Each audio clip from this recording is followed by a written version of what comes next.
Hey everyone, welcome to Area 616. It's here. All of the rumors were true. It came out exactly like they said it would.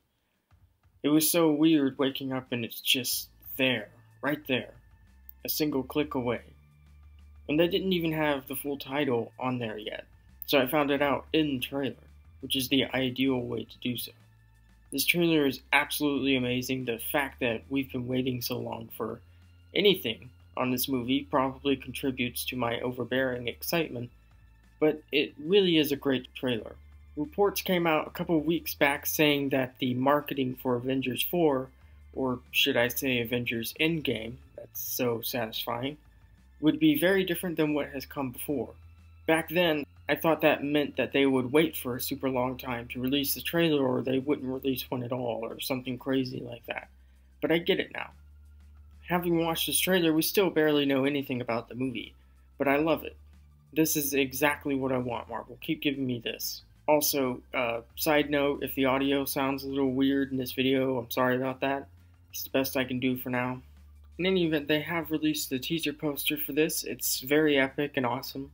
It reveals that the release date is not May 3rd, but instead April 26th. Of course, that just makes me even happier. It's actually closer than we thought. What's so great about this trailer is there's no action, no explosions, no big CGI effects.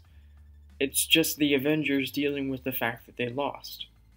That's incredible, and it makes me very happy to see that Endgame is going to focus on the Avengers' hearts just as much as the action. So, let's break this down. As I said earlier, there's not much revealed here. It's pretty clear that all of this takes place within the first, 15 minutes of the movie, which I'm totally fine with. But there's still a lot of stuff to talk about and some hidden details here and there.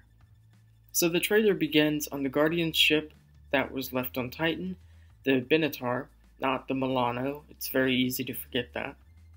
Tony is leaving a message on his helmet for Pepper Potts, and he reveals some pretty awful things. Tony and Nebula, the only survivors of the Battle of Titan, are 4 days past the end of their food and water supply, and mere hours away from the oxygen running out. We all thought them getting back to Earth on the Guardian ship would be a piece of cake, more or less, but it turns out it's actually kind of a horror show. We see them dealing with the fact that not only did they lose, but they're about to slowly die on this ship, completely alone. That's pretty awful. So, how did they get out of this? Okay, there are some potential spoilers to follow, maybe. They are pretty old though, so it's possible, if not likely, that it's not accurate anymore. A fan got the chance to visit the Avengers 4 set a while back. He described a scene that sounds like Tony's return to Earth. He said Tony, Steve, Natasha, Pepper Potts, and surprisingly Carol Danvers were there. This implies that it could be Carol who saves Tony and Nebula from this, and helps them get back to Earth. He said this was in a field, and there was a green screen behind them that was supposedly a crashed ship. Seems right, but you have to ask yourself, why would Marvel let him see this potentially spoilery scene? But post-Infinity War, it fits very nicely. Because of that, and the extensive reshoots that have come about since then, I feel like this may not be a part of the movie anymore. And the fact that Nebula wasn't there on set as well is odd to me. I think based on this, it may be more likely that the Avengers don't truly reunite until later in the movie. So there are some options. One is that Tony Stark just somehow figures out a way back. Some eagle-eyed fans have pointed out that it appears to be the Milky Way outside of the windshield, or vacuum shield. So he's still an impossibly long way from the Earth, light years away. But, at least he can see his way home now. It could be that Tony uses his wits for a cave with a box of scraps moment to get through the final stretch. In Volume 2, we see how ships are able to speed to other planets so quickly. There's no telling at all if this would work this close to Earth, but it's an idea. Another option is that somebody on Earth actually knows where he is, namely Rocket. I'm sure after the decimation he probably wants to check on the other Guardians, and I'm sure he has some kind of way to track their ship if needed. So it's likely he knows where they are, and may lead a team to go out and retrieve them. The rumor is that Pepper in the rescue armor will personally go out and retrieve them, along with probably Thor, considering he can breathe in space and open the Bifrost and all of that. All things considered, they probably wouldn't even have to fly out there, they could just Bifrost there. After this, we get our look at Thanos' farm, his armor being used as a scarecrow as he peacefully walks through his fields. Taken straight from the comics and a great contrast to the remaining Avengers on Earth, all broken in disbelief. In Endgame, Thanos is completely 100% satisfied. He's done exactly what he set out to do and he has no regrets. Now he's planning to live the rest of his life on his farm, knowing that, in his own twisted mind, he's helped the universe at large. It's been teased by many descriptions of Avengers 4 that there's a big new threat coming, one that's far greater than Thanos. I've speculated previously that I think this could be the Celestials, but another rumor coming out is that it's something like Secret Wars, where the decimation is almost like the Convergence, I think it was called. It was when the alternate Earths would smash into each other. Basically, it's such a cataclysmic event that the universe just kind of starts falling apart. In that sense, it wouldn't be a specific character so much as the aftermath of the previous movie, which makes a lot of sense. It would be a much harder threat to stop in that sense. Another rumor is that it's the Builders, an ancient race of aliens that built the universe and all of life within it. They were the centerpiece of Jonathan Hickman's iconic Avengers run, so I think this has some merit to it. Considering that was pretty recent, after their loss in Wakanda, the team has gone back to the Avengers compound in upstate New York to regroup. We see most of them here: Captain America, Black Widow, Bruce Banner, Thor. Rocket and War Machine are not seen, but they are assumedly here as well. I mean, where else would Rocket go, really? In the shot of Bruce Banner, he's looking at everyone who's gone missing. Scott Lang is front and center, but to the side we see an interesting new reveal. Not only is Peter Parker listed, but also Shuri. Shuri has disappeared too, meaning the bloodline of T'Chaka is almost completely wiped out. Aside from Ramonda, I guess, who Angela Bassett has revealed is still alive. This means Shuri isn't going to become the new Black Panther or Queen in T'Challa's absence. That will either be Okoye or M'Baku. I could see M'Baku ascending to the throne of Wakanda. This is strange as it contradicts something said by Angela Bassett, who plays Ramonda. As I said, she said that her character is alive, but she also said that Shuri survived. I'm not sure how long ago this was though, so reshoots may have changed this. It does mean that we can't always trust the actors themselves to be correct. We've since learned who has and hasn't survived the decimation to a degree. Valkyrie and Korg both survived and helped the remaining Asgardians escape Thanos' wrath. Aunt May was confirmed to survive, as well as the Grandmaster, apparently.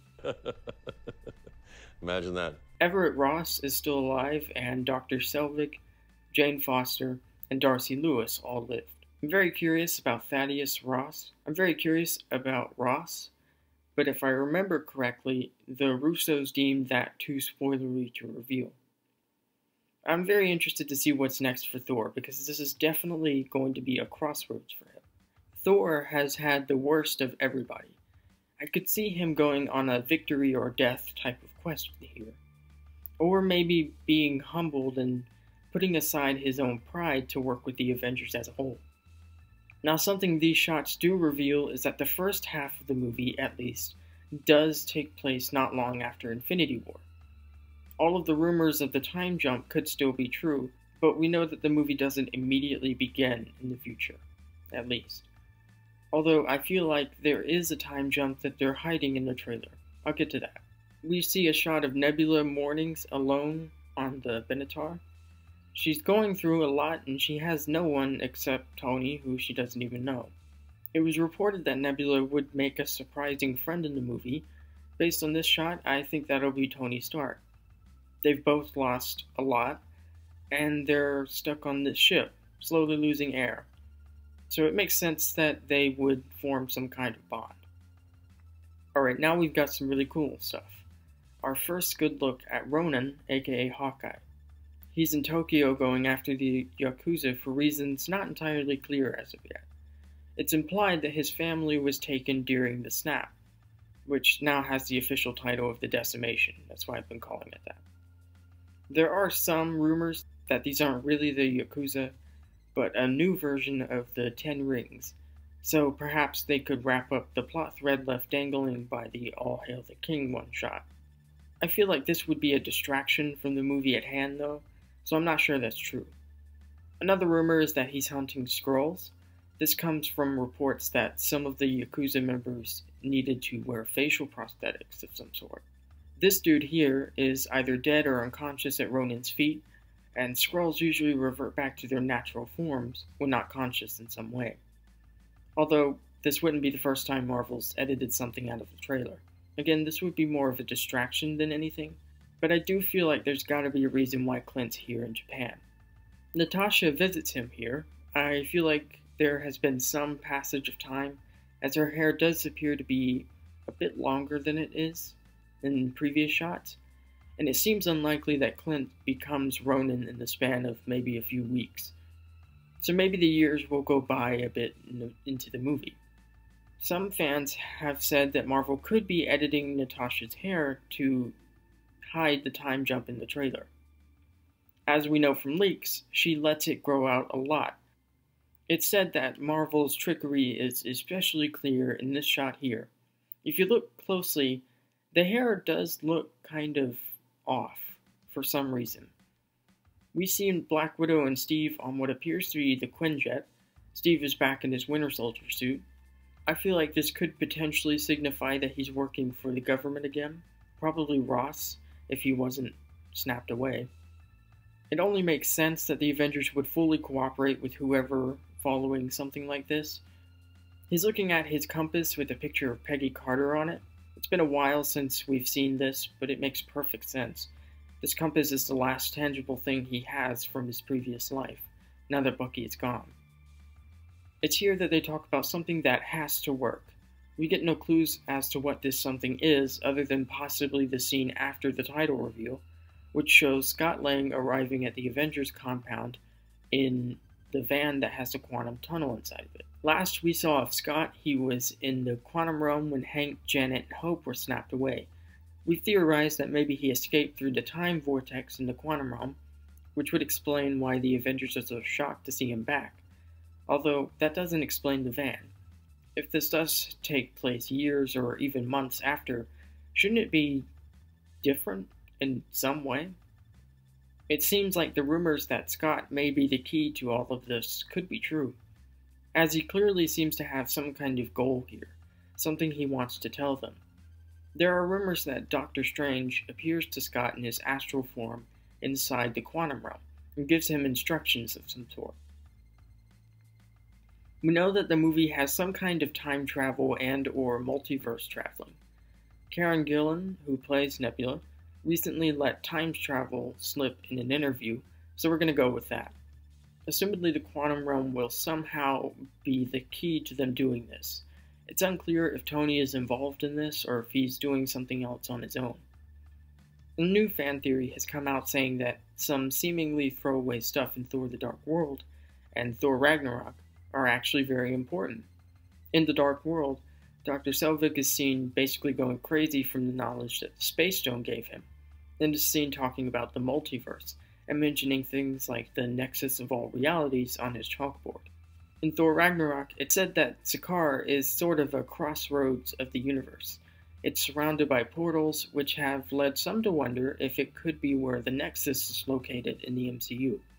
Another theory out there, which is related, says that there's a big connection between Ragnarok and Captain Marvel. Fans have pointed out that Sakaar and Hala look eerily similar to each other, leading to the fan theory that Sakaar is Hala, years after some catastrophic event that we'll assumedly find out about in Captain Marvel. In the latest trailer for Captain Marvel, Carol is seen talking with Annette Bening's character, rumored to be the Supreme Intelligence, in a strange landscape with what appears to be portals in the sky. It's a pretty crazy theory, but definitely a very interesting one. Really, the standout of the trailer is the characters. Everybody's going through some hard times, and it's going to be amazing to see how they come out of it, or if they even do. Everyone just looks so broken and defeated here, it's tough, but it will make the comeback all that more satisfying. This works so well because we've spent so much time with all of them, and we know exactly what they're all thinking. It really does feel like the culmination of 10 years and 21 movies, and it looks incredible. I feel Hawkeye in particular is going to turn out to be a surprise highlight of the movie, much like Thor was in Infinity War. As for the title itself, I like it. I wasn't a huge fan of it back when it was leaked a couple of months ago, but it's really not bad at all. It makes perfect sense. It lines up with what Doctor Strange said perfectly. We're in the Endgame now. And it's even been mentioned before in the MCU, most notably in Age of Ultron when Tony Stark was talking about Thanos' imminent arrival. A hostile alien army came charging through a hole in space.